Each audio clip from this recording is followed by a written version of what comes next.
The phone wouldn't stop ringing. Talia Washington stood frozen in the sterile office hallway, watching her supervisor Mr. Peterson clutch his chest and gasp for air as he crumpled to the polished floor. His face had turned an alarming shade of gray, and sweat beaded on his forehead despite the building's air conditioning. The ringing phone on his desk seemed to mock the emergency unfolding before her eyes. "Mr. Peterson, are you okay?" she whispered, dropping her cleaning supplies and rushing to his side. But he couldn't respond, only pointing weakly toward his desk where the phone continued its urgent song. At 7 months pregnant, Talia moved as quickly as she could, her rounded belly making every step deliberate. She reached across the mahogany desk, accidentally knocking over a framed photo and some papers in her haste. Among the scattered documents, a black and white ultrasound image caught her eye for just a moment before she grabbed the phone.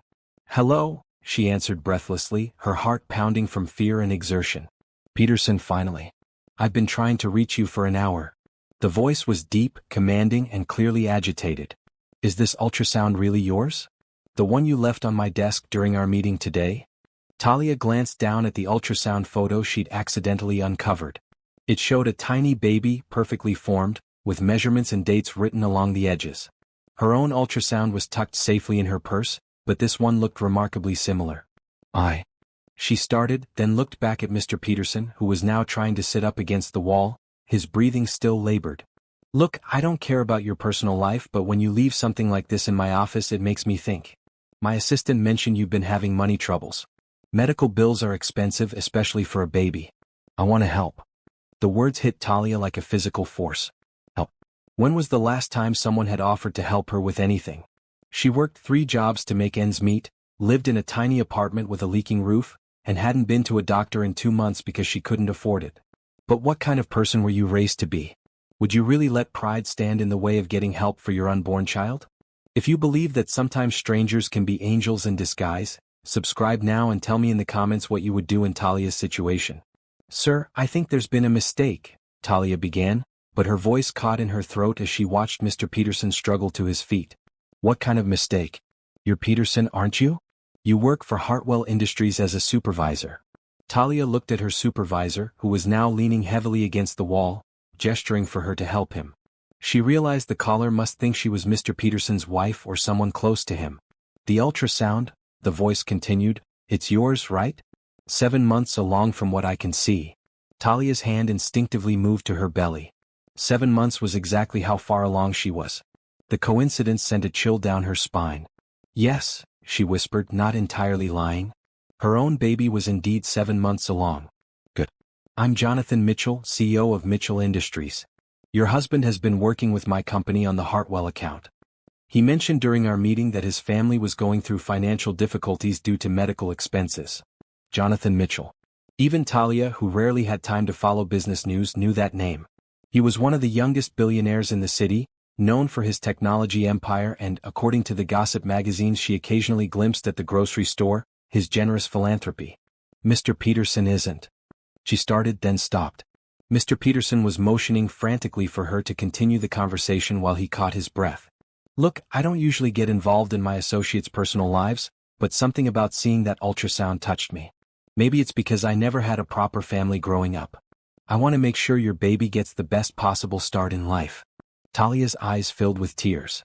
4 months she'd been surviving on hope and determination alone. Her baby's father had disappeared the moment she told him she was pregnant, leaving her to face everything alone. Her own family lived across the country and barely made enough to support themselves. "I'd like to cover all your remaining medical expenses," Jonathan continued. "Prenatal care, delivery, postnatal care, everything. Consider it an investment in the future." "Sir, I can't accept," Talia began, but the words felt hollow. Why couldn't she accept? Her baby deserved proper medical care. "Yes, you can and you will. Give me your information, and I'll have my assistant set everything up with your doctor's office tomorrow." Mr. Peterson had recovered enough to stand properly. He walked over to Talia and whispered, "Take the help. Your baby needs it." With trembling hands, Talia gave Jonathan her full name and contact information. She explained that she'd been seeing Dr. Martinez at the community health center but hadn't been able to afford regular visits. "Dr. Martinez is good, but I want you to see Dr. Sarah Kim at Metropolitan Medical Center. She's the best maternal fetal specialist in the city. I'll arrange for you to see her this week. Thank you, Talia whispered, tears streaming down her cheeks. Thank you so much. Don't thank me yet. This is just the beginning. I want to make sure you have everything you need. Do you have a safe place to live? Proper nutrition? Transportation to medical appointments? Each question hit a nerve.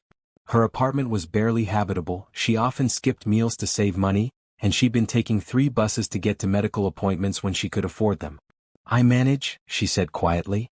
That's not what I asked. I want honest answers so I can help properly. Something in his tone, firm but not unkind, made her want to trust him completely. My apartment has some problems and I don't have a car. I work several jobs to make ends meet. What kind of work do you do?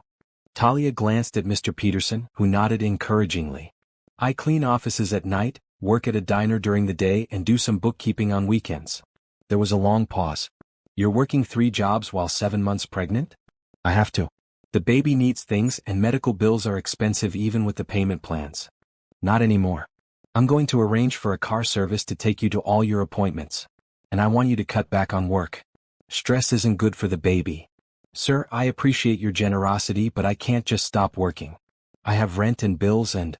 How much do you need per month to cover your basic expenses? The question was so direct it caught her off guard. I don't know exactly. Maybe $1,500? Consider it done. I'll have my assistant arrange a monthly allowance until the baby is born and you're back on your feet. You can focus on staying healthy instead of worrying about money. Talia sank into Mr. Peterson's desk chair, overwhelmed by the sudden turn her life had taken. This morning she'd woken up worried about making her rent payment. Now a stranger was offering to take care of everything. Why are you doing this? She asked softly. Jonathan's voice became gentler. Because everyone deserves a chance and every child deserves to be born into a world where they're wanted and cared for. Money isn't worth anything if you can't use it to make a difference in someone's life. I promise I'll pay you back someday. I don't want you to pay me back. I want you to take care of yourself and that baby. And someday when you're in a position to help someone else, I want you to remember this moment and pass the kindness forward.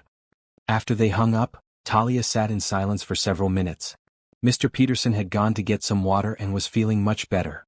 Was that really Jonathan Mitchell? He asked when he returned. Yes. And he thinks I'm your wife. Mr. Peterson's eyes widened. Should you tell him the truth? Talia looked down at the ultrasound photo still lying on the desk. I don't know. He wants to help and my baby needs help. Does it matter who he thinks I am if his generosity can give my child a healthy start in life? I suppose not. But Talia, be careful. Men like that are used to getting what they want. Make sure you understand what he might expect in return. He didn't ask for anything except that I'd take care of myself and the baby. He said to pass the kindness forward someday. She stood up slowly, her back aching from the stress and excitement. Mr. Peterson, what if this is meant to be? What if this is the answer to all my prayers? Then accept it gratefully and don't look back. As Talia gathered her cleaning supplies to finish her work, she felt something she hadn't experienced in months. Hope. Real, tangible hope for her future and her baby's future. The next morning, Jonathan's assistant called to arrange her first appointment with Dr. Kim. Then a car service called to schedule her pickup. By evening, a check had been delivered to her apartment for the first month's allowance, along with a note that simply said, "Take care of yourself. Jam." For the first time in her pregnancy, Talia fell asleep without worrying about money. Instead, she dreamed of holding a healthy, happy baby in her arms. Dr. Sarah Kim's office was unlike any medical facility Talia had ever seen. The waiting room had comfortable chairs, soft music, and large windows that let in natural light. Fresh flowers adorned every table, and the staff spoke in gentle, respectful tones. Mrs. Washington? A nurse in bright blue scrubs smiled warmly. Dr. Kim is ready to see you. Talia followed her down a hallway lined with beautiful photographs of mothers and babies. Everything about this place radiated care and professionalism. Dr. Kim was a petite woman with kind eyes and an immediate way of putting Talia at ease. I understand Mr. Mitchell arranged for you to receive care here. He spoke very highly of you when his assistant called. He's been incredibly generous, Talia said, settling onto the examination table. I still can't believe this is real. Jonathan Mitchell is known for his philanthropy, but he usually works through foundations and organizations. It's unusual for him to get personally involved in individual cases. You must have made quite an impression. During the examination, Dr. Kim's thoroughness amazed Talia. She'd never had an ultrasound with such clear images or a doctor who took so much time explaining everything she was seeing. "Your baby looks perfect," Dr. Kim announced, pointing to the screen. "Strong heartbeat, good size, active movement. From what I can see, you've done an admirable job taking care of yourself despite challenging circumstances. I've tried my best. It shows. However, I do see some signs that you've been under significant stress. Your blood pressure is slightly elevated and you're measuring a bit small. Nothing dangerous, but we want to monitor you closely." Dr. Kim prescribed prenatal vitamins, recommended dietary changes, and scheduled weekly appointments for the remainder of the pregnancy. "I want you to promise me you'll follow the nutrition plan and reduce your stress levels as much as possible." "I promise. And doctor, please make sure Mr. Mitchell's office gets copies of all the bills. I want him to see exactly where his money is going." "Of course." His assistant already arranged for direct billing, so you won't have to worry about any paperwork or payments. When Talia left the medical center, she found the same car service waiting for her. The driver, an elderly man named Frank, opened the door with a smile. "Mr. Mitchell asked me to take you grocery shopping if you'd like," he said. "He wants to make sure you have everything you need for proper nutrition." At the grocery store, Talia filled her cart with fresh fruits, vegetables, lean proteins, and whole grains. Foods she'd only been able to buy occasionally now filled her kitchen.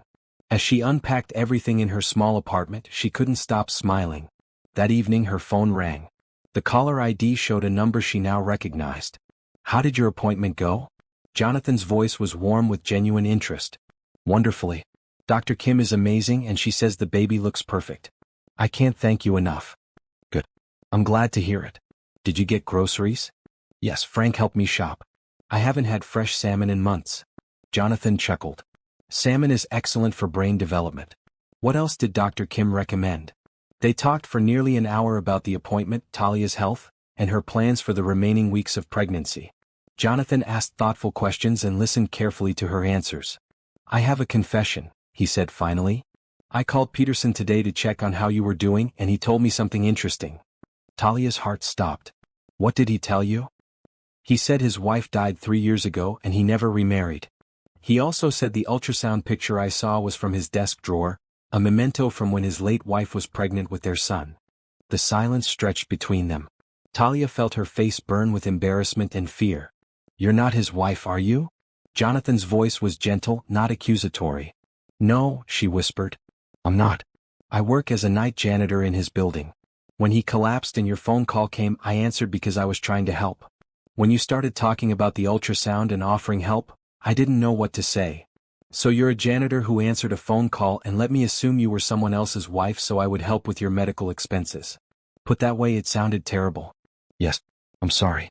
I know I should have corrected your assumption right away, but when you offered to help, I thought about my baby and how much I needed what you were offering. I was selfish and dishonest." "Talia," Jonathan said quietly, "look at me. You can't see me. We're on the phone. Then listen carefully to what I'm about to say. You are a pregnant woman working multiple jobs to support yourself and your unborn child. When someone offered you help that could ensure your baby's health and well-being, you accepted it. That doesn't make you dishonest or selfish. That makes you a good mother." Tears began flowing down Talia's cheeks. "But I lied to you. You let me make an incorrect assumption because you were scared and desperate. There's a difference. And you know what? I'm glad you did. You are. If you had corrected me that first night, I might have hung up and never known about you or your situation. Instead, because of a misunderstanding and your quick thinking, I had the chance to help someone who really needed it. That's not deception, Talia. That's fate. So you're not angry? I'm impressed. You're working 3 jobs while 7 months pregnant, you stopped everything to help a man who was having a medical emergency, and when offered help for your baby, you had the courage to accept it. Those are the actions of someone with strength and good judgment. What happens now? Now we continue exactly as we started. I still want to cover all your medical expenses, I still want you to see Dr. Kim regularly, and I still want you to reduce your work schedule so you can focus on staying healthy. But you don't owe me anything. We're complete strangers. We're not strangers anymore. And I don't help people because I owe them something. I help people because it's the right thing to do and because I can." After they hung up, Talia sat in her small kitchen, surrounded by bags of healthy groceries she couldn't have afforded a week ago, and marveled at the strange turn her life had taken. A wrong number had connected her with someone who seemed to genuinely care about her well-being without expecting anything in return. Over the next few days, more help arrived. A local cleaning service called to say they'd been contracted to deep clean her apartment and address the maintenance issues. A maternity store delivered several outfits in her size with a note that said, "Every expecting mother deserves to feel beautiful. Jam." Frank began driving her to work and picking her up afterward, insisting it was all part of Mr. Mitchell's instructions. Her supervisors at all three jobs were understanding when she explained she needed to reduce her hours for her health. But the most surprising call came on Friday morning. "Talia, it's Jonathan. Are you free for lunch today? I work at the diner until 3. Not anymore. I spoke with your manager. You're going to focus on just one job from now on, something with regular hours and better conditions. I'd like to discuss some options with you over lunch if you're interested." The word "yes" was out of her mouth before she could think twice about it. "Perfect. Frank will pick you up at noon." The restaurant Frank brought her to was the kind of place Talia had only seen in movies. Crystal chandeliers, white linen tablecloths, and waiters in formal uniforms. She felt self-conscious in her simple green maternity dress, despite Jonathan's kind words about the clothes he'd sent. "Mr. Mitchell is waiting at his usual table," the hostess said, leading Talia through the dining room. Talia had seen Jonathan Mitchell's photo in business magazines, but meeting him in person was different. He was younger than she'd expected, probably in his early 30s, with dark hair and intelligent brown eyes. He stood immediately when he saw her approaching. "Talia," he said warmly, extending his hand. "It's wonderful to finally meet you face to face." His handshake was firm but gentle, and his smile seemed genuine. "Thank you for coming. Please sit down. How are you feeling?" "Much better than I have in months, thanks to you." She settled into the plush chair, amazed by how comfortable it was. "Good. You look healthier already. Dr. Kim sent me a report saying your blood pressure has improved." The waiter appeared immediately. "The usual, Mr. Mitchell? Actually, let's start with the soup course today. And please make sure everything is pregnancy safe for my guest." "Of course, sir." Once they were alone, Jonathan leaned forward slightly. "I wanted to meet you because I have a proposition. But first, tell me about yourself. What did you do before you started working multiple jobs to make ends meet?" "I was studying to be a nurse. I made it through 2 years of the program before." She touched her belly lightly. "Before my priorities changed." "What happened to your support system? The baby's father?" Talia's face tightened. "He left when I told him I was pregnant. Said he wasn't ready for responsibilities. My family lives in Tennessee and they're struggling financially themselves. I didn't want to burden them. So you took on the burden alone." "It's not a burden. The baby is wanted and loved. I just wasn't prepared for how expensive everything would be." Jonathan nodded approvingly. "That's exactly the attitude that convinced me to help you. You see challenges as problems to solve, not reasons to give up." The soup arrived, and Talia realized she was genuinely hungry for the first time in weeks. The stress that had been killing her appetite was finally beginning to fade.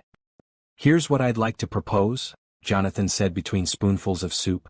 "I need a receptionist at Mitchell Industries. Someone intelligent, responsible, and good with people. The job offers excellent benefits, including health insurance that would cover you and your baby, paid maternity leave, and flexible scheduling for when you want to return to nursing school." Talia nearly choked on her soup. "You want to offer me a job? A real job with real responsibilities and real pay? This isn't charity, Talia. I've seen how you handle yourself under pressure and I need people like that working for me. But I don't have any office experience. You do bookkeeping on weekends, which means you understand basic business operations. You've been managing multiple jobs and schedules while pregnant, which shows excellent organizational skills. And you answered my phone call that first night with professionalism despite dealing with an emergency. I was terrified that whole conversation. But you handled it well anyway. That's what matters in business." The main course arrived, perfectly prepared salmon with vegetables. Talia savored every bite, marveling at how different her life felt now compared to just a week ago. "What would my responsibilities be?" "Managing my calendar, screening phone calls, greeting visitors, and helping coordinate meetings. Basic reception work, but in a busy office where attention to detail matters." "And you'd really provide health insurance?" "Full coverage for you and dependents. The maternity leave policy is 12 weeks paid, with the option to extend unpaid if needed. And when you're ready to return to nursing school, we can arrange your work schedule around your classes." Talia set down her fork and stared at him. Why are you doing all this? Jonathan was quiet for a moment, choosing his words carefully. When I was growing up, my mother cleaned offices at night to support us. She worked multiple jobs, sacrificed everything for my education and future. I watched her struggle with medical bills and worry about money every single day. What happened to her? She died when I was in college. A heart attack brought on by years of stress and poor medical care because she couldn't afford regular checkups. His voice became softer. By the time I became successful enough to help her, it was too late. Understanding dawned on Talia's face. So helping me is like helping her. Partly. But also because you remind me that there are still people in this world who work hard and try to do right by their families despite difficult circumstances. Those are the people worth investing in. I accept your offer, Talia said without hesitation. With deep gratitude. Good. Can you start Monday? I'll have HR prepare all the paperwork and get you set up with an office and computer. Monday is perfect. They finished lunch talking about practical details. Jonathan explained the office layout, introduced her to the idea of managing a busy executive schedule, and assured her that his assistant manager would train her thoroughly. One more thing, he said as they prepared to leave. I want you to feel comfortable asking for anything you need. If work becomes too stressful as your due date approaches, we'll adjust your responsibilities.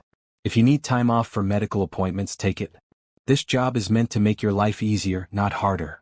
In the car afterward, Talia called her landlord and gave notice on her apartment.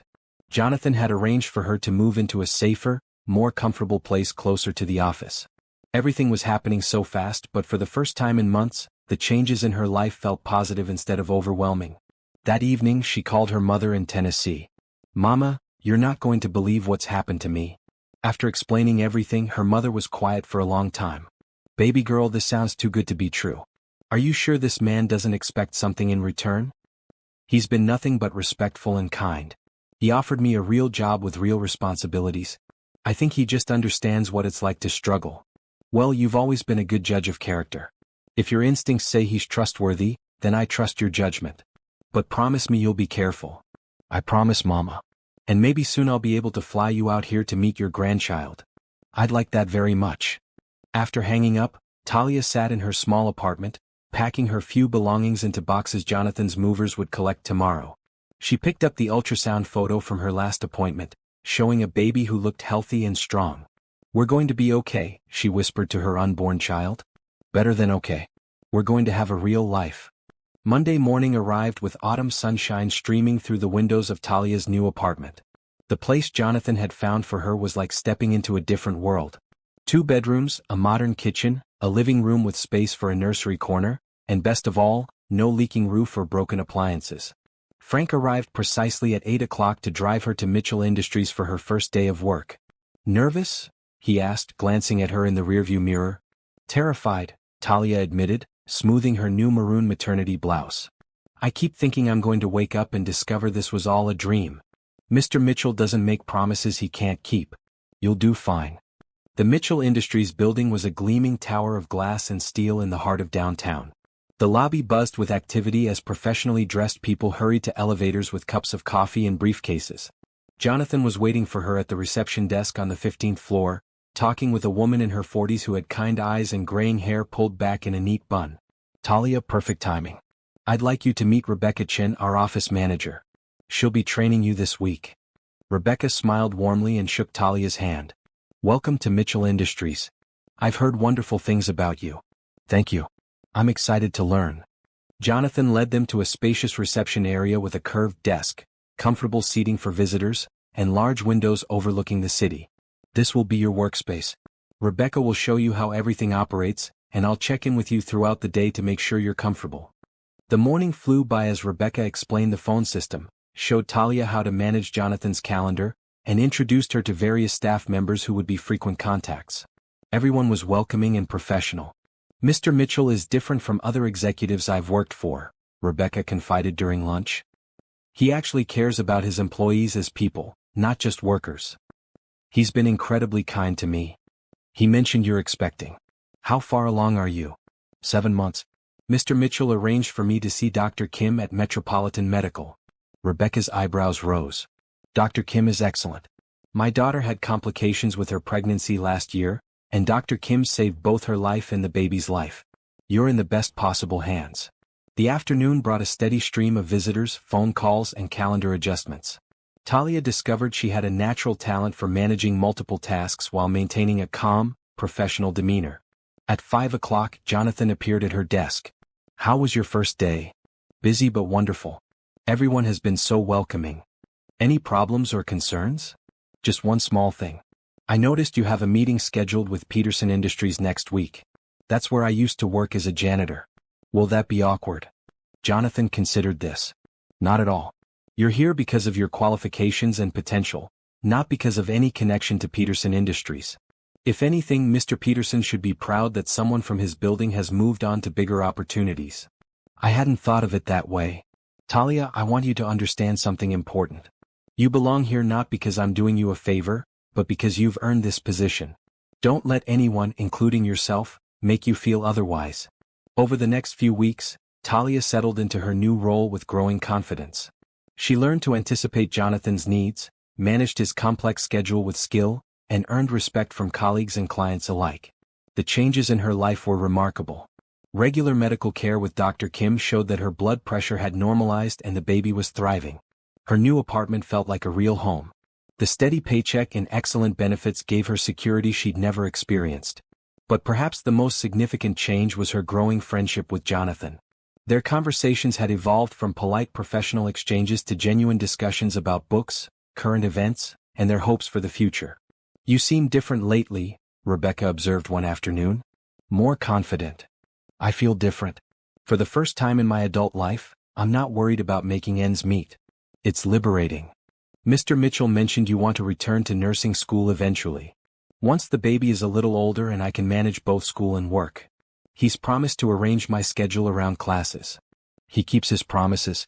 When my husband was diagnosed with cancer 2 years ago, Mr. Mitchell personally ensured I had all the time off I needed and that our insurance covered every treatment. Not many bosses would do that.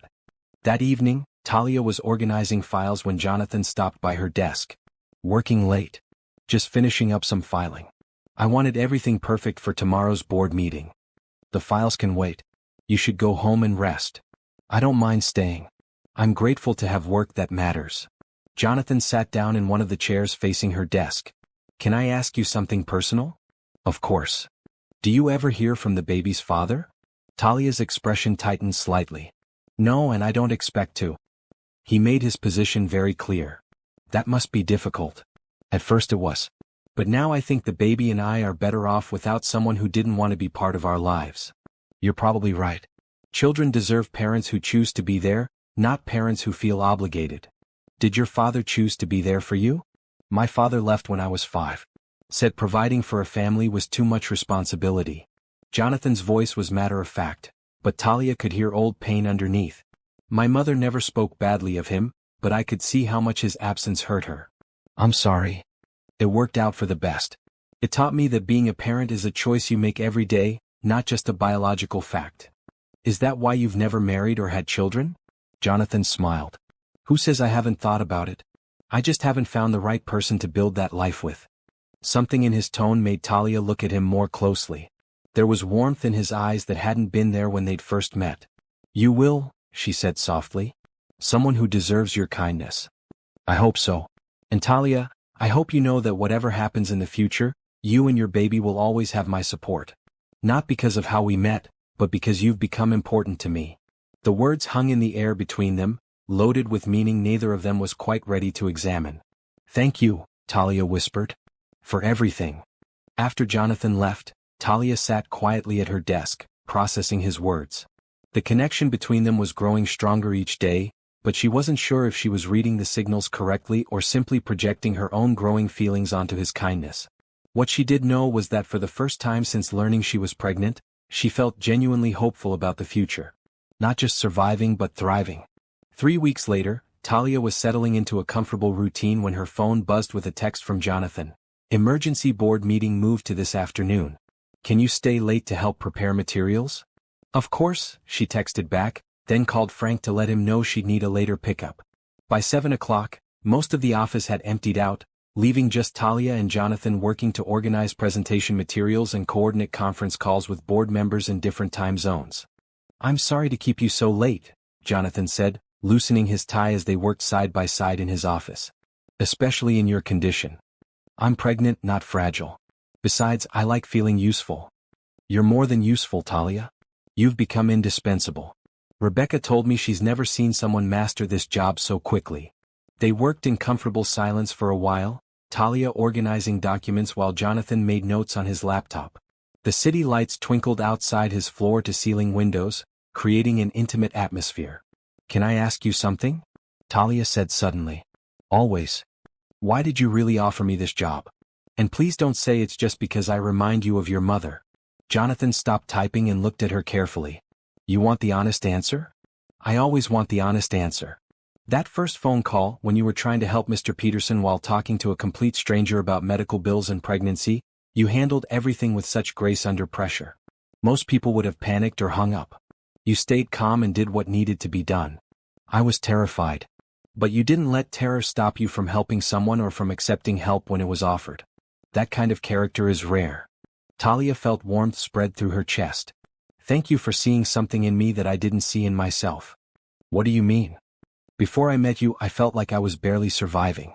Working multiple jobs, worrying constantly about money, wondering if I was strong enough to be a good mother on my own. Now I feel capable and confident. You were always capable and confident. You just needed the right circumstances to show it. The baby chose that moment to give Talia a particularly strong kick, making her gasp and place both hands on her belly. Are you okay? Jonathan was at her side immediately, concern written across his face. Fine. The baby is just very active tonight. She smiled and took his hand, placing it gently on her belly where the movement was strongest. Feel that? Jonathan's eyes widened as he felt the baby kick against his palm. That's incredible. So strong. Dr. Kim says that's a good sign. Active babies are usually healthy babies. They stood close together, Jonathan's hand still resting on her belly, both of them marveling at the life growing inside her. The moment felt intimate and precious. Talia, Jonathan said softly, not moving his hand. I need to tell you something.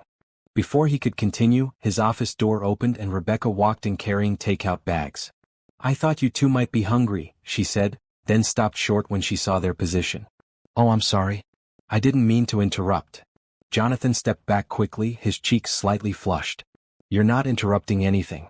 Thank you for thinking of us.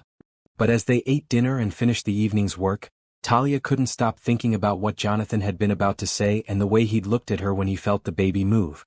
Over the next few days, their interactions took on a different quality. Jonathan found excuses to stop by her desk more frequently. Their conversations lingered longer. He brought her herbal tea when she mentioned feeling tired and made sure she had comfortable cushions for her chair. You're glowing, Rebecca commented one morning. Pregnancy suits you. I think happiness suits me, Talia replied. I never realized how much stress I was carrying until it was gone. It's more than that. You and Mr. Mitchell seem to have developed a real friendship. He's been wonderful to me. He looks at you differently than he looks at other employees. Like you matter to him personally, not just professionally. That afternoon, Talia was reviewing Jonathan's schedule when she noticed something that made her smile. He'd blocked out time every Tuesday and Thursday afternoon with a note that simply said, tea appointments. It took her a moment to realize he was protecting her medical appointment times, making sure he had no meetings that might require her to work late on those days. When he returned from lunch, she was waiting with a cup of his favorite coffee and a grateful expression. Thank you for scheduling around my appointments, she said, placing the coffee on his desk. I don't know what you mean. Tea appointments, Tuesday and Thursday afternoons. Jonathan's ears turned slightly red. I just wanted to make sure you never had to choose between work and your health. That's very thoughtful. Talia, about the other night in my office. Mr. Mitchell? Rebecca's voice came through the intercom. Your 2:00 appointment is here early. Send them in, Jonathan said, frustration clear in his voice. But that evening, as Talia prepared to leave for the day, Jonathan appeared at her desk again. Would you like to have dinner with me tomorrow night? Somewhere quiet where we can actually finish a conversation? Talia's heart began beating faster. Is this a business dinner? No. This is me asking you on a date. The word date hung between them, finally giving a name to what had been building for weeks. I'd like that very much, Talia said softly. Good. I'll pick you up at 7. As Frank drove her home, Talia pressed her hand to her belly and whispered to her baby, I think your mama might be falling in love. The baby responded with a gentle flutter, as if in approval. How many of you believe that true love can grow from the simplest acts of kindness? If you think Talia deserves this happiness after everything she's been through, hit that subscribe button and let me know in the comments what you hope happens on their first official date. The restaurant Jonathan chose for their date was intimate and cozy, with soft lighting and quiet corners perfect for private conversation. Talia wore a flowing blue maternity dress that made her feel elegant despite her rounded figure. "You look beautiful," Jonathan said as he helped her into her chair. "Thank you. I feel beautiful, which is something I haven't felt in a long time." Over dinner, their conversation flowed easily from work topics to personal dreams and fears. Jonathan talked about his plans to expand his company's charitable foundation. Talia shared her hopes of becoming a pediatric nurse specializing in infant care. "I want to help other mothers navigate what I've been through," she explained. "Maybe work with low-income families or teenage mothers who need support and guidance. You'd be perfect for that. You have natural empathy and first-hand experience with the challenges they face. It feels like a way to honor what you've done for me, paying the kindness forward like you said." As the evening progressed, the connection between them deepened. Jonathan reached across the table to take her hand during dessert. "Talia, I need you to know that my feelings for you have nothing to do with gratitude or sympathy. You've become important to me because of who you are, not because of your circumstances. I feel the same way about you. But Jonathan, I'm about to have another man's baby. That's a lot to take on. Children are a blessing, not a burden. If you'll let me, I'd like to be part of both your lives." Talia's eyes filled with tears of happiness. "I'd like that too." They were walking to Jonathan's car, her hand tucked into his arm, when a familiar voice called out behind them. Well, look what we have here." Talia turned to see Tommy Rodriguez, her baby's father, standing under a streetlight. He looked the same as always, handsome in a careless way, wearing jeans and a leather jacket, with that cocky smile that had once charmed her. "Tommy," Talia said, instinctively moving closer to Jonathan. "What are you doing here? I heard through some mutual friends that you've been living large lately. New apartment, fancy job, expensive restaurants." His eyes moved to Jonathan with obvious calculation. "Found yourself a sugar daddy, did you?" "Watch your tone," Jonathan said quietly, but his voice carried unmistakable authority. "And who are you exactly?" Tommy stepped closer, his posture aggressive. "I'm Jonathan Mitchell. And you are?" "Tommy Rodriguez. The father of her baby." He gestured toward Talia with a proprietary air that made her skin crawl. "The father who abandoned her when she needed support most," Jonathan replied evenly. "I never abandoned anybody. I just wasn't ready for instant family life. But I've been thinking lately, and maybe it's time I stepped up and took responsibility for what's mine." "Nothing about me or my baby is yours," Talia said firmly. "You made your choice months ago. People change, babe. I've got a steady job now and I'm ready to be a father. In fact, I've been talking to a lawyer about my parental rights." The words hit Talia like a physical blow. "Your rights? I'm the biological father. That gives me certain legal standing whether you like it or not." Jonathan stepped between Tommy and Talia. "I think this conversation is over. Ms. Washington, would you like me to call the police?" "No need for police," Tommy said, raising his hands in mock surrender. "I'm not causing trouble. Just letting the mother of my child know that I'm back and ready to be involved. We'll be in touch, Talia." He walked away with deliberate casualness, but not before giving Jonathan a look that promised future problems. In the car, Talia was quiet and tense. Jonathan didn't push her to talk until they reached her apartment building. "Are you okay?" "No," she said honestly. "I'm terrified. What if he really has talked to a lawyer? What if he can force his way back into my life?" "We'll handle it together. I have excellent lawyers and we'll make sure your rights and the baby's best interests are protected." Why would he want to be involved now? He couldn't get away from me fast enough when I first told him about the pregnancy. Maybe he's sincere about wanting to be a father. Or maybe seeing you happy and successful made him jealous and possessive. Either way, I don't want him in my life. He had his chance to be supportive and loving and he chose to walk away. Jonathan walked her to her door and held her gently while she cried out her fear and frustration. "I won't let him hurt you," he promised. "Whatever it takes, I'll make sure you and the baby are safe and secure." "This isn't your fight, Jonathan." "Yes, it is. You're important to me, which makes this my fight too." The next morning brought an envelope slipped under Talia's apartment door. Inside was a formal letter from a law office stating that Tommy Rodriguez was asserting his parental rights and requesting a paternity test and custody arrangements. Talia called Jonathan immediately. "I'll have my legal team review it today," he assured her. "Don't let this stress you out. Stress isn't good for the baby." "How can I not be stressed? What if he gets partial custody?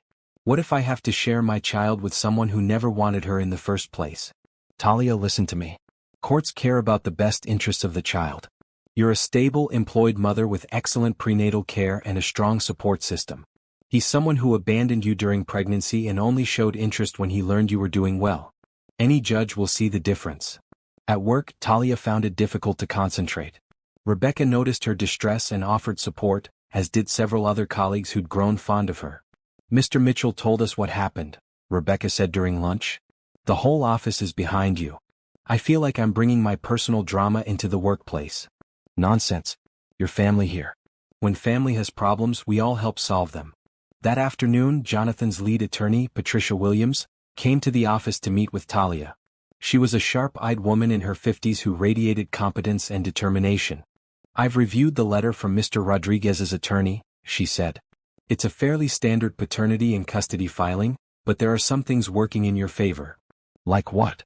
"First, he voluntarily relinquished any involvement during the pregnancy, which courts typically view unfavorably. Second, you can demonstrate that you've been the sole provider and decision-maker throughout the pregnancy. Third, you have documented proof of your stability and responsibility. But he does have biological rights, doesn't he?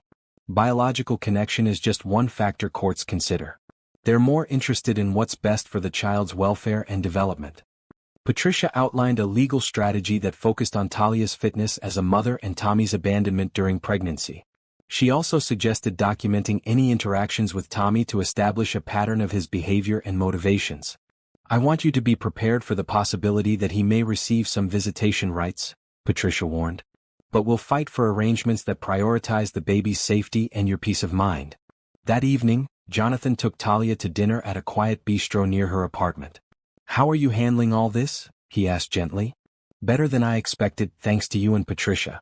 But I keep wondering what would have happened if I hadn't met you. I'd be facing this alone with no resources and no support. But you did meet me and you're not facing it alone. Jonathan, if Tommy gets visitation rights, it's going to complicate things between us. Are you really ready for that kind of ongoing drama?" Jonathan reached across the table and took her hand. "Talia, I'm not going anywhere. Whatever comes, we'll handle it together. Even if it means dealing with my ex and custody battles and all the messiness that comes with that? Especially then. That's when you'll need support the most." As they walked back to her apartment, Talia felt a sense of determination building. Tommy had caught her off guard with his sudden reappearance, but she wasn't the same frightened, desperate woman he'd abandoned months ago. She had people who cared about her, resources to fight for what was right, and most importantly, she had Jonathan by her side. "Thank you," she told him as they reached her door. "For what?" "For not running when things got complicated. I told you before, I'm not going anywhere." That night, as she felt the baby moving inside her, Talia whispered, "Don't worry, little one. Mama's got this figured out." The next few weeks brought a flurry of legal activity. Patricia Williams worked tirelessly to build Talia's case while Tommy's lawyer pushed for expedited hearings and immediate paternity testing. Through it all, Jonathan remained a steady source of support, accompanying Talia to legal meetings and ensuring she had everything she needed. "I still don't understand why you're doing all this," Talia said one evening as they reviewed legal documents in Jonathan's office. "This could get expensive and time-consuming, and it's not even your problem." Jonathan set down the papers he'd been reading and looked at her seriously. "Can I tell you something I've never told anyone else?" "Of course." "When I was 12 years old, my mother started seeing a man named Robert Chin. He was kind to both of us, helped with bills, and treated me like his own son. For 2 years we were a real family. What happened? Robert's ex-wife decided she wanted him back. She used their shared children as leverage, making it difficult for him to see them unless he chose her over us. Eventually the pressure was too much and he left." Talia could see the pain in Jonathan's eyes, even decades later. "My mother never got over it. She'd found happiness and stability, and then it was taken away because someone else decided they wanted what she had. She never trusted anyone enough to love them again." "I'm sorry." "I watched her spend the rest of her life working herself to death, always alone, because one person's selfishness destroyed her faith in people. Jonathan's voice became stronger. I swore I would never let someone I cared about go through that if I had the power to prevent it. So you're protecting me because you couldn't protect her. I'm protecting you because you deserve protection. And because I love you. The words hung in the air between them. It was the first time either of them had said it directly. I love you too, Talia whispered. But Jonathan, I'm scared. What if the court gives Tommy partial custody? What if this situation never gets resolved? Then we'll deal with it. Together. But I have faith that the truth will come out. What truth? That Tommy doesn't really want to be a father. He wants to control you and prove that he can take back what he gave up. The preliminary hearing was scheduled for the following week. Patricia prepared Talia thoroughly, explaining what to expect and how to present herself to the judge. Be honest about everything, Patricia advised. Don't try to make Tommy look worse than he is, just tell the truth about what happened and how his absence affected you. On the morning of the hearing, Jonathan accompanied Talia to the courthouse. Tommy was there with his lawyer, a young man who looked like he specialized in quick settlements rather than complex family law. Judge Margaret Santos was a woman in her 60s with intelligent eyes and a no-nonsense demeanor. She reviewed both parties' filings carefully before addressing the courtroom. This is a preliminary hearing to establish the basic facts of this case, she announced. Mr. Rodriguez, you're claiming paternal rights to a child who will be born in approximately 6 weeks. Ms. Washington, you're contesting those rights based on Mr. Rodriguez's abandonment during pregnancy. Is that correct? Both lawyers confirmed the judge's summary. Ms. Washington, please describe your relationship with Mr. Rodriguez and the circumstances of this pregnancy. Talia spoke clearly and calmly about meeting Tommy, their brief relationship, her pregnancy announcement, and his immediate departure from her life.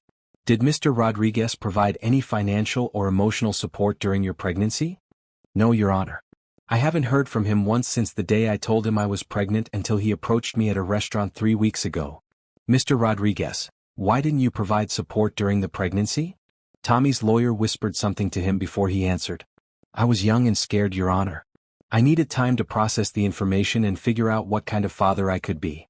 8 months is a considerable amount of processing time, Judge Santos observed dryly. What changed your mind about wanting to be involved? I realized I was making a mistake. I want to step up and be responsible for my child. Ms. Washington, what are your concerns about Mr. Rodriguez having parental rights? Talia took a deep breath. Your Honor, he had the opportunity to be supportive and involved from the beginning and he chose not to be. I'm concerned that his sudden interest has more to do with interfering with my life than with genuine care for the baby. What makes you think that? When he approached me, he made comments about my improved financial situation and seemed more interested in who I was dating than in how the pregnancy was progressing or the baby's health. Judge Santos made notes before addressing Tommy again. Mr. Rodriguez, did you make any attempt to contact Ms. Washington during her pregnancy to check on her well-being or the baby's development? No, Your Honor, but... Did you contribute to any medical expenses or prenatal care? No, Your Honor, but I was dealing with my own financial issues. Are you currently employed? Tommy's lawyer whispered to him again. Yes, Your Honor. I've been working for the past 4 months. And before that? I was between jobs. Judge Santos reviewed her notes. Ms. Washington, how have you supported yourself during this pregnancy? I worked multiple jobs until recently, Your Honor. I now work as a receptionist at Mitchell Industries, which provides excellent health insurance and benefits. Have you received any other assistance? Talia glanced at Jonathan, who nodded encouragingly. Yes, Your Honor. Mr. Jonathan Mitchell, my employer, has provided financial assistance to ensure I receive proper medical care. Is Mr. Mitchell the father of your child? No, Your Honor. He's someone who offered help when he learned about my situation. Judge Santos looked at Jonathan for the first time. Mr. Mitchell, you're not a party to this case. Why are you here? Jonathan stood. Your Honor, I'm here to support Ms. Washington. I've witnessed her dedication to this pregnancy and her commitment to being the best possible mother. What is your relationship to Ms. Washington? I'm her employer and someone who cares deeply about her welfare and the baby's welfare. I see. Judge Santos made more notes. Mr. Rodriguez, can you explain why you believe it's in the child's best interest for you to have parental rights after 8 months of absence? Tommy looked uncomfortable. Every child deserves to know their father, Your Honor. That's a general statement. I'm asking specifically about this child and your ability to contribute positively to their life. Tommy's lawyer stood. Your Honor, My client acknowledges he made mistakes early on, but he's prepared to take on his responsibilities now. What responsibilities specifically? The lawyer looked uncertain. Financial support, visitation, participation in major decisions. Has your client prepared for any of these responsibilities? Does he have appropriate housing for an infant? Has he taken parenting classes or educated himself about newborn care? The silence stretched uncomfortably long. Judge Santos closed her files. I'm going to order a temporary restraining order preventing Mr. Rodriguez from contacting Ms. Washington until after the baby is born, and we can revisit this matter with more complete information. In the meantime, I strongly encourage Mr. Rodriguez to demonstrate his commitment to fatherhood through concrete actions rather than legal filings. Outside the courthouse, Tommy was clearly angry. This isn't over, he called out as Talia and Jonathan walked to their car. I'll get my rights eventually. Ignore him, Jonathan advised. Judge Santos saw right through him. Patricia was pleased with the outcome. The restraining order gives us time to prepare a stronger case and for you to demonstrate continued stability. By the time we go back to court, you'll have a healthy baby and a track record of excellent parenting. That evening, Jonathan took Talia to her favorite restaurant to celebrate the legal victory. I can't believe how well that went, she said over dinner. Judge Santos asked exactly the right questions. She saw what everyone else sees, that you're a devoted mother-to-be and Tommy is an opportunist. What happens now? Now we focus on the future. Your baby, your career, your education, your happiness. Our future? Jonathan reached into his jacket pocket and pulled out a small velvet box. Talia, I know this might seem sudden, but I've been thinking about this for weeks. Talia's heart began pounding as he opened the box to reveal a beautiful diamond ring. I love you and I love the baby you're carrying. I want to be your husband and the father your child deserves. Will you marry me? Tears streamed down Talia's face as she looked at the ring, then at Jonathan's hopeful expression. Yes, she whispered. Yes, absolutely yes. As Jonathan slipped the ring onto her finger, Talia felt a completeness she'd never experienced before. The baby kicked strongly as if celebrating along with them. I love you so much, she told him. Both of us do. I love you both too. More than I ever thought possible.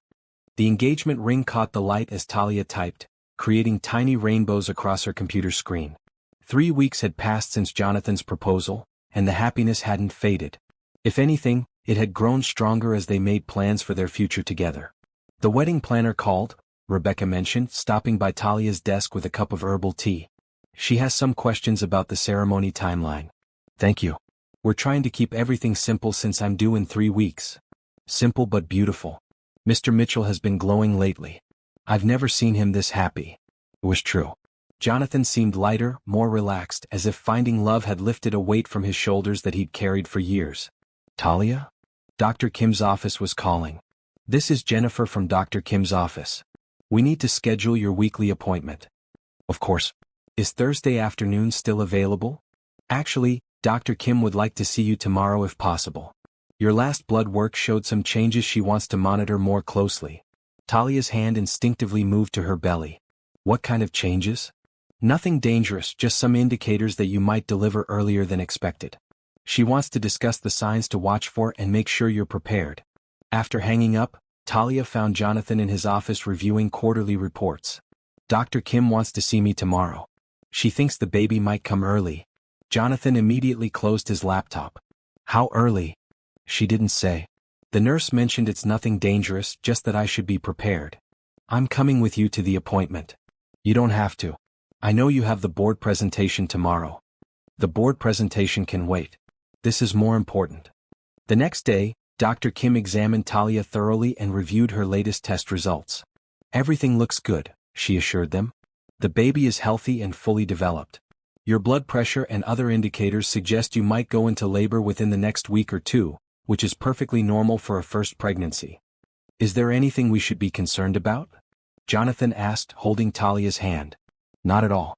Babies come when they're ready. I just want Talia to be aware of the signs of early labor so she can get to the hospital in time. Dr. Kim provided detailed instructions about contractions, water breaking, and when to call her office. She also gave them a list of what to pack for the hospital and emphasized the importance of staying calm. Do you have a birthing plan? Dr. Kim asked. I want Jonathan in the delivery room if he's comfortable with that, Talia said. I wouldn't want to be anywhere else, Jonathan replied immediately. Perfect. And after the birth? Jonathan is going to adopt the baby legally, Talia explained. We want her to have his name and all the security that provides. Dr. Kim smiled. That's wonderful. I'll make sure all the paperwork is ready for you to sign after delivery. That evening they packed Talia's hospital bag together. Jonathan had insisted on buying everything on the list and more, including comfortable pajamas, a nursing pillow and several outfits for the baby in different sizes. What if she comes tonight? Talia asked as they folded tiny onesies and blankets. Then we'll handle it. Frank is on standby to drive us to the hospital anytime, day or night. My phone is always on and I've cleared my schedule for the next month. A whole month. I want to be here for you and the baby. Work can wait. 2 days later, Talia was at her desk when she felt the first real contraction. It wasn't painful, just a tightening sensation across her belly that lasted about 30 seconds. She glanced at the clock and made a note. Dr. Kim had said to time contractions and call when they were 5 minutes apart. 20 minutes later, another one came. Then 15 minutes after that. By lunchtime, the contractions were becoming more regular and slightly more intense. Talia decided it was time to let Jonathan know what was happening. I think today might be the day, she told him when he returned from a meeting. Jonathan's eyes widened. Are you in labor? Early labor, I think. The contractions are still pretty far apart, but they're getting stronger. Jonathan immediately called Dr. Kim's office while Talia gathered her personal items from her desk. Rebecca appeared with the hospital bag they'd kept in the office closet just in case. Dr. Kim wants you to come in now, Jonathan reported. She'd rather check you at the hospital than have you travel during active labor. The drive to the hospital was surreal. Talia felt surprisingly calm, even as the contractions intensified. Jonathan held her hand and spoke soothingly about how excited he was to meet their daughter. Our daughter, Talia repeated. I love the sound of that. At the hospital, Dr. Kim confirmed that Talia was in early labor and admitted her for delivery. It could be several hours or it could be much faster, Dr. Kim explained. First babies are unpredictable. Jonathan never left her side. When the contractions became painful, he held her hand and coached her breathing. When she needed to walk the halls to help labor progress, he walked with her. When she wanted ice chips, he made sure she had them. You're amazing, he told her during a quiet moment between contractions. So strong and brave. I don't feel brave. I feel like I don't know what I'm doing. Nobody knows what they're doing the first time. We'll figure it out together. As evening approached, the contractions intensified dramatically. Dr. Kim checked Talia's progress and smiled. It's time to meet your baby. Let's move to the delivery room. The next hour passed in a blur of intensity and focus. Jonathan stayed by Talia's head, holding her hand and whispering encouragement. When Dr. Kim announced that she could see the baby's head, both of them began crying with joy and anticipation.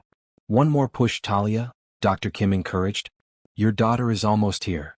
With a final tremendous effort, Talia pushed their baby into the world. She's perfect, Dr. Kim announced, holding up a tiny, crying infant. Completely healthy and beautiful. The baby was placed on Talia's chest, skin to skin. She was indeed perfect. 10 fingers, 10 toes, a head full of dark hair, and the most beautiful face either of them had ever seen.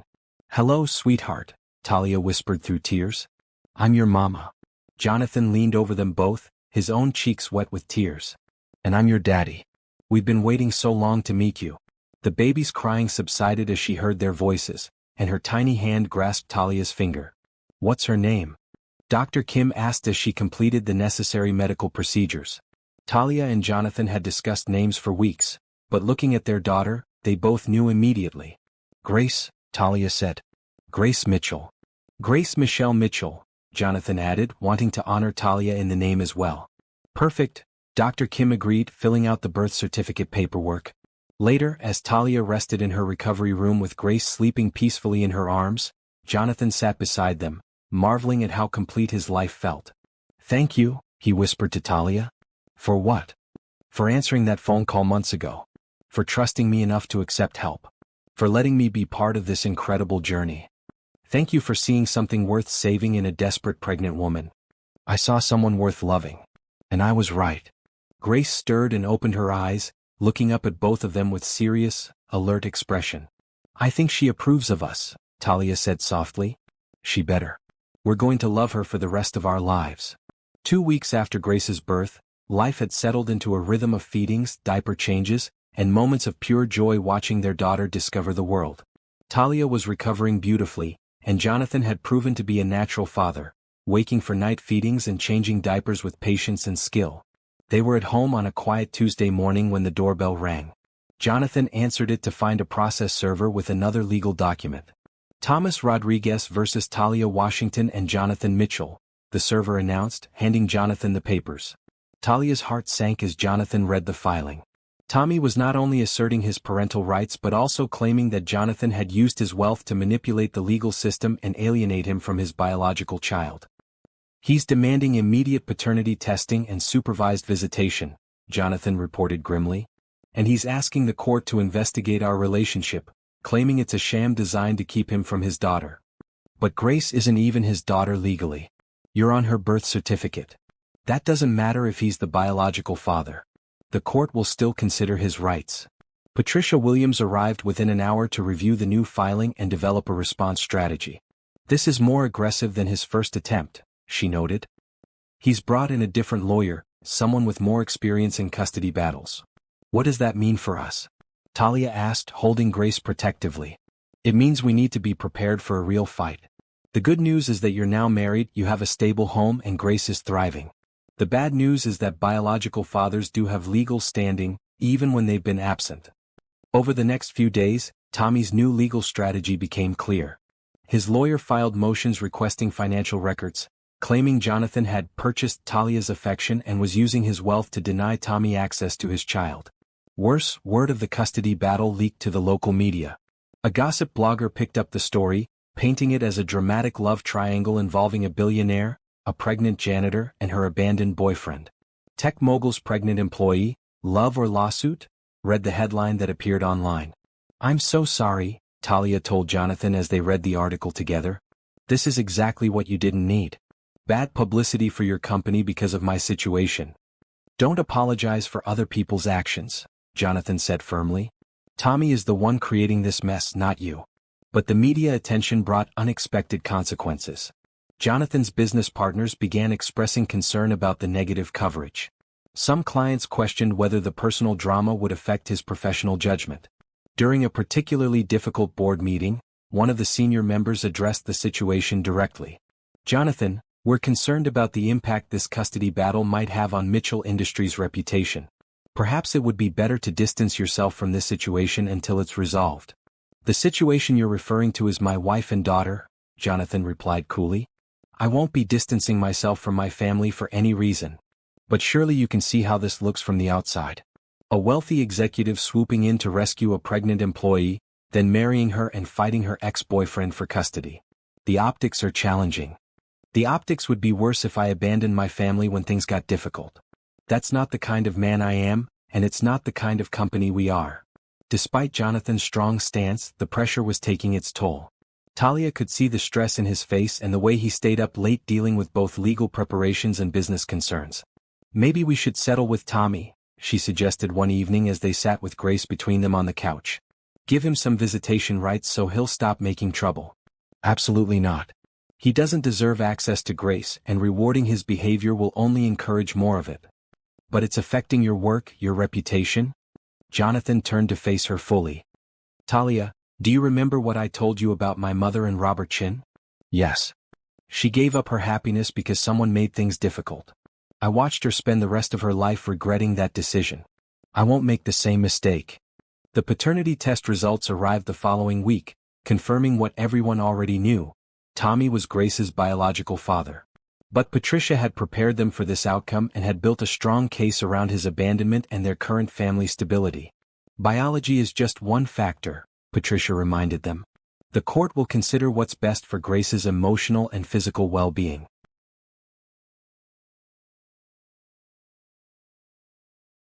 The custody hearing was scheduled for the following month. In the meantime, Tommy's lawyer continued filing motions and making public statements designed to portray Jonathan as a wealthy manipulator who had stolen another man's family. "He's getting desperate," Patricia observed. "These kinds of tactics usually backfire in family court." But Tommy's desperation led to an escalation that none of them anticipated. He began showing up at places where Talia and Grace might be: the grocery store, the pediatrician's office, the park where she liked to walk with the stroller. He's not violating the restraining order technically, Patricia explained. He's not approaching you directly or making contact. But he's definitely trying to intimidate you. Jonathan hired a security firm to provide discreet protection for Talia and Grace when they were out in public. The additional precaution was necessary but made Talia feel like a prisoner in her own life. I hate this, she confided to Rebecca during one of her visits to the office. I feel like I'm living in fear all the time. It's temporary, Rebecca assured her.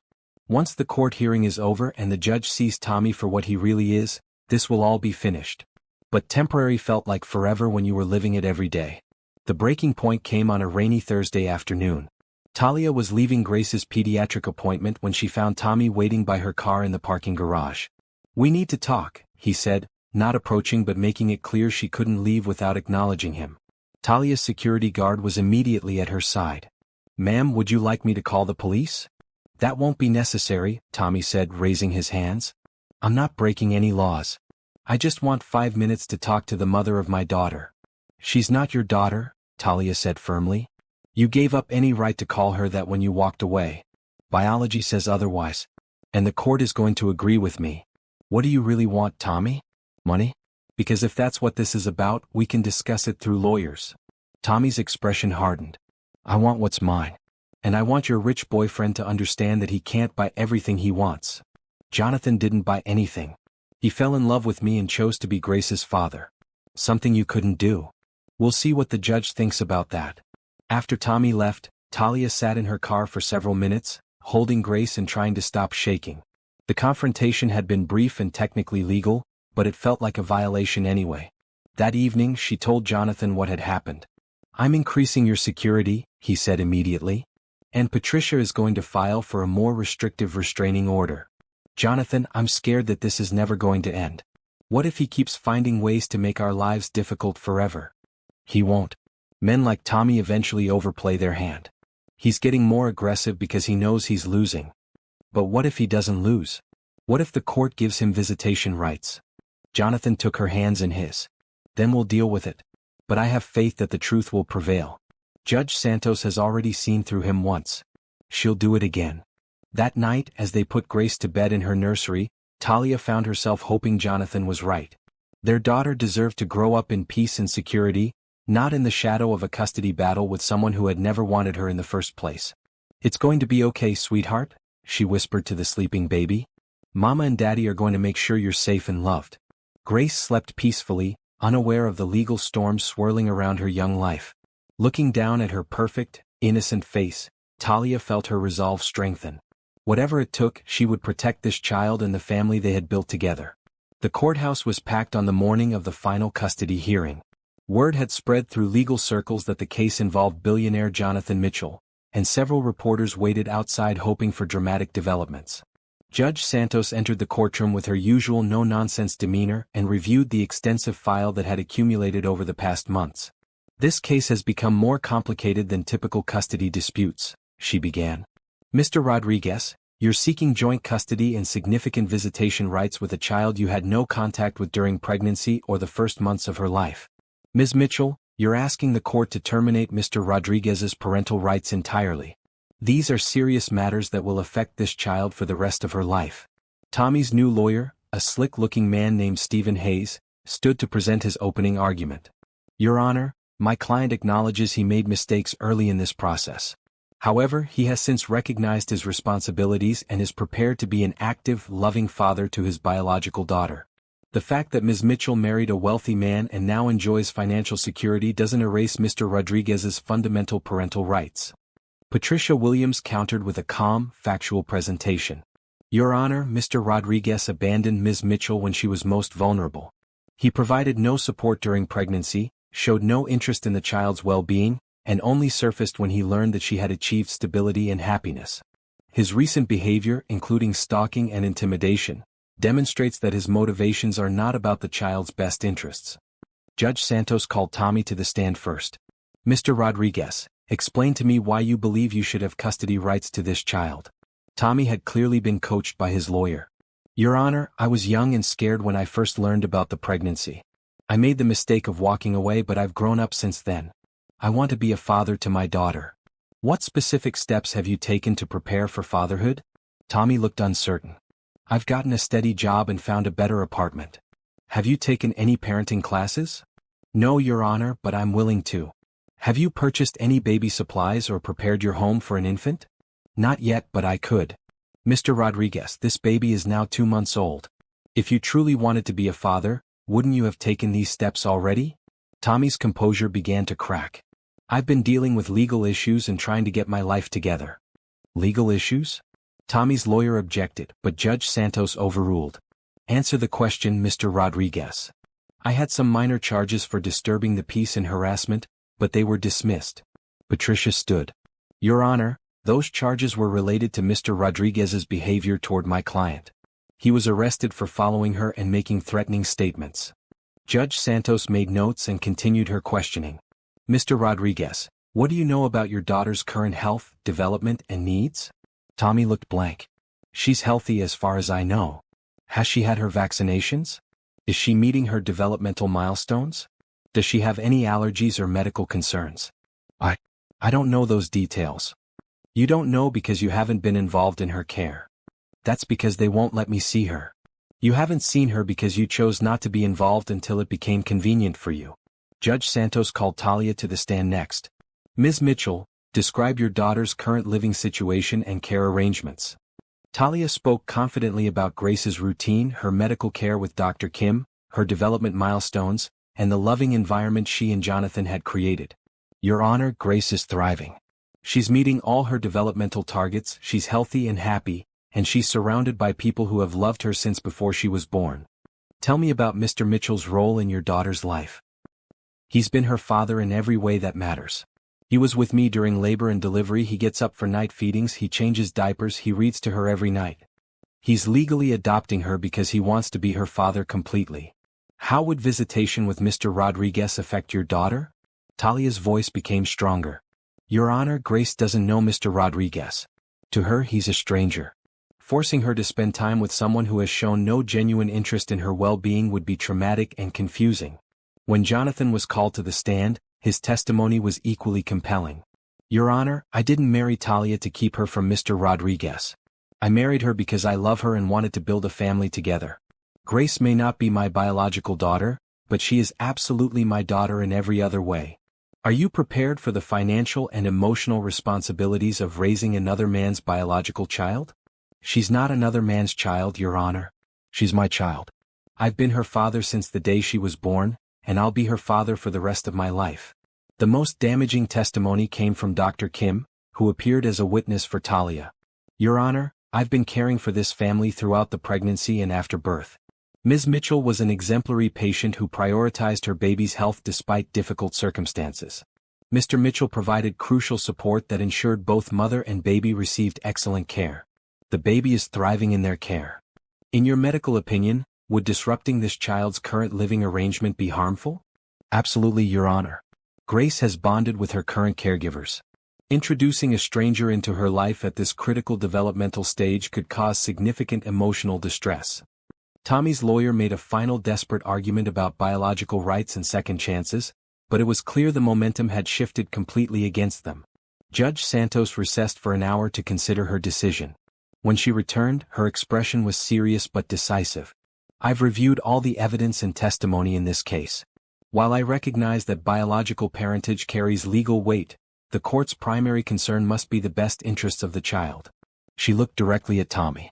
Mr. Rodriguez, you had numerous opportunities to be involved in this child's life, beginning with supporting her mother during pregnancy. You chose not to take advantage of those opportunities.